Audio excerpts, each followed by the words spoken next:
பருத்தியை பின்னி எடுத்து உங்க பகட்டுக்கு புத்தாடை யார் கொடுத்தா? பட்டோடு பருத்தியை பின்னி எடுத்து உங்க பகட்டுக்கு புத்தாடை யார் கொடுத்தா? கட்டாந்தரையிலே கல்லை உடைத்து உங்க கண்ணாடி மாளிகையை யார் படைத்தா?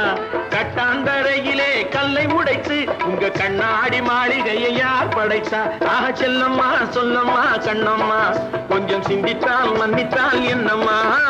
செல்லம்மா சொல்லம்மா கண்ணம்மா கொஞ்சம் சிந்தித்தால் மன்னித்தால் என்னம்மா? என்னம்மா ராணி பொன்னானே நீ ஆலவட்டம் போட வந்ததோ?